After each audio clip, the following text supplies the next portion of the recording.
Ahead of the 2023 presidential election, a member of the Board of Trustees of the People's Democratic Party (PDP), Chief Raymond Dokpesi, on Wednesday led some chieftains of the party to Edo State to consult with critical stakeholders on the possibility of former Vice President Alhaji Abubakar Atiku getting the presidential ticket of the party to fulfill his presidential ambition dream.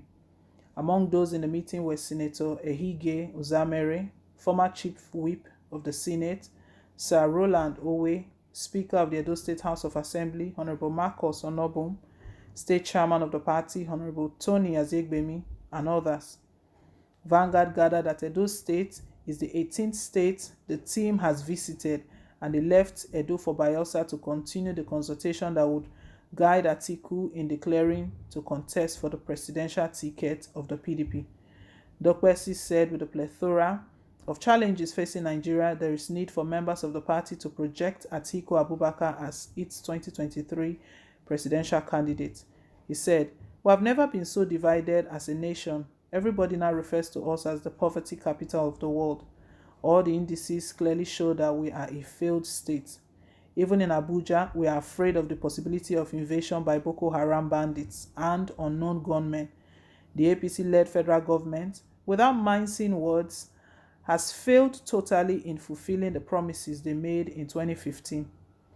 On his part, Uzamere said Nigeria was at a very low ebb and needs a detribalized Nigerian to rescue the country, and that is Alhaji Atiku Abubakar. To Rukayne Adamawa, who is prepared to be president of Nigeria. Nigeria is in a disintegrating state. The Zimbabwean dollar has more value than our naira. It is not about age, it is about competence."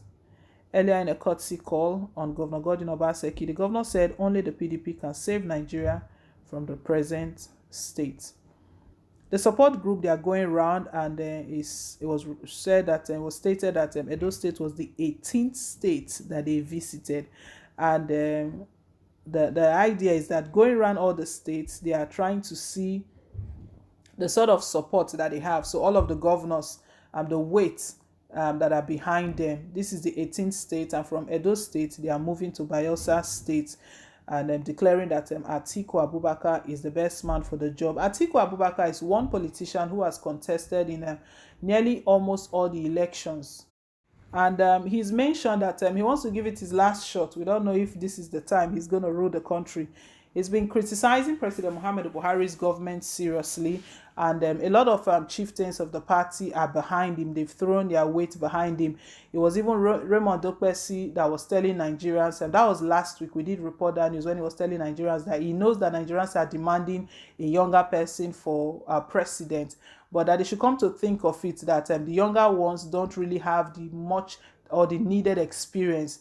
That even if they are talking about age, that Atiku Abubakar, the age where he is right now, that Atiku Abubakar is still better off to be president, that Atiku Abubakar has contributed. He was now stating that Atiku Abubakar has created employment through his companies, what all the things he has done, that these youths that they are just starting, what have they done? What have they provided? Have they provided employment? It was very, very interesting. I mean, he received a lot of criticism, a lot of backlash for making such a statement. And Nigerians were saying that if you feel that he's the best candidate, allow the people decide, because it's democracy. We're going to vote. You stating the fact that he's qualified, that doesn't mean that there will be no election or no voting. Nobody will come out to vote. That INEC does not have any job anymore. INEC still have a job to do. They have to conduct the election, and the people have to decide. The people have to choose their leader. But Atiku Abubakar, basically what he's doing right now, going around this state, he's trying to test the waters, because he has not come out officially.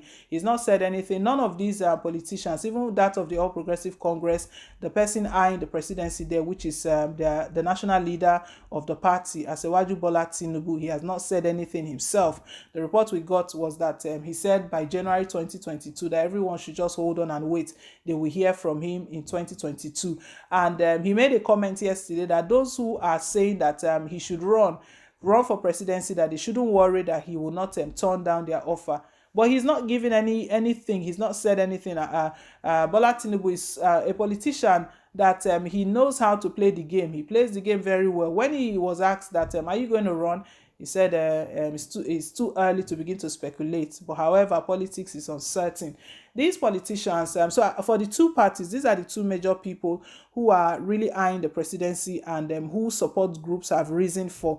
Even before now, across the 36 states, campaign support group was inaugurated, and their mission was to preach the gospel of Atiku Abubakar to everyone. So they are just canvassing everyone, let everyone be behind Atiku Abubakar. And maybe after visiting all the states, the 36 states, then he will not know how many the sort of support he has before he can now declare his interest or his intention, before he will finally declare his intentions to run. But the truth is that Nigerians are still of the opinion that we don't need recycled politicians.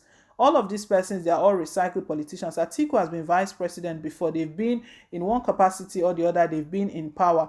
And Nigerians are stating that these are not the changes that we need, because it's still the same thing. If you look around this party, APC and PDP, they keep moving from one end to another. They move from one party to another. From APC, they go back to PDP. From PDP, if it's not working, they go back to APC. And it looks like it's still the same game. Well, for those states that they visited, the chieftains visited, including Chief Raymond Dokbesi. Obaseki believes in Atiku Abubakar. Interestingly, believes in him. He feels that Atiku Abubakar has got all it takes to lead the country come 2023. But the demand for the Southern governors is still there. Let's not forget that Southern governors are demanding that presidency goes to the South. So how does that affect Atiku? Because Obaseki right now is stating that Atiku Abubakar and PDP are the only ones that can rescue the country. They are the only ones that can save the country at the moment. Southern governors are demanding president from the South. The parties themselves, they've not decided. When Iyorchia was speaking during their inauguration, they were just newly elected, the new elected leadership of the party. Iyorchia, the new national chairman of the party, stated that there's going to be a level playing ground for everyone. They've not decided on the region where the presidency will come from. So if it's going to be the South, or if it's going to be the North. But in the meantime, Atiku Abubakar is doing all he can. He's really pushing out there and to gather a lot of support before he declares his intention. Well, my people, leave us your take. Thank you once again for staying tuned. Please don't forget to like, share, and to subscribe. Till I come your way again with more updates. Bye.